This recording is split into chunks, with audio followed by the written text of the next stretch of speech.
Okay, leo tunaanza na story ambayo tunaanza kumuona mwanamke mmoja ambaye ni CEO wa kampuni moja kubwa sana, akiwa katika hatari kubwa sana ya kugongwa na gari ambalo lilikuwa likimfuata kwa mwendo wa kasi sana. Lakini mara ghafla akatokea huyu kijana na kuanza kumsaidia. Huyu ni kijana wa ajabu.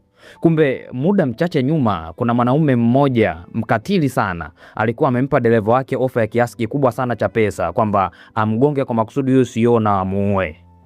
Gari hilo lilipokuwa likimkaribia kwa kasi, huku watu wakipiga kelele za kumtazalisha huyu CEO kwamba akimbie, na CEO alibaki na mbwazi akishangaa na gari lilikuwa linakuja kwa kasi. Ghafla akatokea mwanaume mmoja wa ajabu na kusimama mbele yake.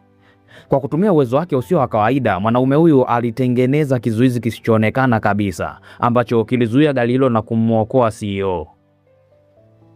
Baada ya tukio hilo la kishujaa kutokea, CEO akawa bado anatetemeka sana na akamwomba mwanaume huyo wa ajabu awe mlinzi wake binafsi, kwani yeye ndiye mtoto wa kwanza katika familia moja ya kitajiri sana, kwa hiyo anahitaji ulinzi mkubwa sana.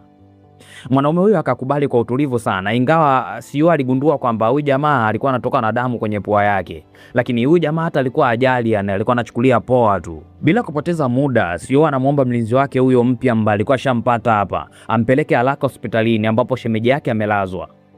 Wakati wanafika, wanakuta hali ni mbaya sana yule mtoto ambaye, mtoto wa shemeji yake akiwa amelazwa pale.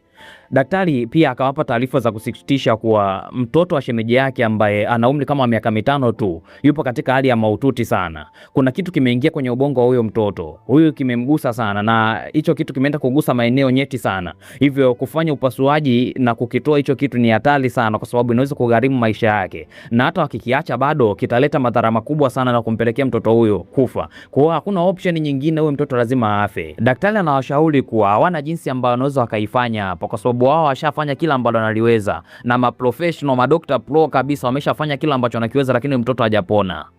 CEO anachanganyikiwa kabisa na kumsii daktari afanye chochote ambacho anakiweza ili kumuokoa mtoto huyo, akimweleza kuwa baba huyo mtoto alishafariki, hivyo hawezi kuvumilia kumpoteza huyo mtoto pia. Lakini daktari akaendelea akasema hakuna anayeweza kufanya upasuaji huo salama bila kumletea madhara huyo mtoto, labda utokee tu muujiza. Sasa wakiwa bado wanaendelea kubishana, yule mlinzi wa ajabu anajitokeza na kusema kwa kujiamini kuwa ingawa madaktari wameshindwa, yeye peke yake anaweza kumuokoa huyo mtoto. Madaktari wanamshangaa na kumshangaa sana. Madaktari wanampinga vikali sana na kumdharau, wakimwona kama mlinzi huyo asiye na ujuzi wowote ule wa kitiba, anawezaje kumtibia huyo. Lakini mwanaume huyo anawajibu kwa utulivu sana na kwa kusisitiza, anasema kwamba nafasi yake mpya kama mlinzi mkuu wa CEO kwamba anaweza kumsaidia CEO na akamsaidia huyo mtoto akarudisha maisha yake pia, lakini kama watamsikiliza. Lakini wakati wakibishana, hali ya mtoto inazidi kuwa mbaya na mapigo yake ya moyo yanashuka sana kwa kasi, na mtoto huo upumuaji unakuwa mgumu sana, kwa hiyo ni eti kwamba anakaribia kufa. Madaktari wanapendekeza kuwa wampe mtoto huyo dawa ya kumuongezea nguvu kama ana boost fulani hivyo kwa muda mfupi ili familia ipate nafasi ya kumuaga.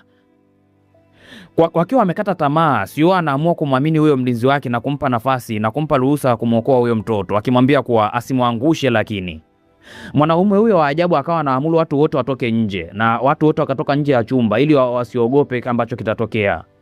Akiwa peke yake na mgonjwa, akiwa na CEO pia na daktari pia, anatumia zile nguvu zake za ajabu kwa umakini mkubwa sana. Maajabu yanatokea. Baada ya muda mfupi, maajabu makubwa sana. Mapigo ya moyo wa mtoto yanaanza kurudi na mfumo wake wa ubongo unaanza kufanya kazi vizuri kabisa. Hali ikawa ya kawaida. Daktari anaingia na kupigwa na butwaa kubwa sana. Siamini kile kilichotokea. Huyu jamaa amewezaje kumtibu? Je, unajua nini ambacho kitafuata?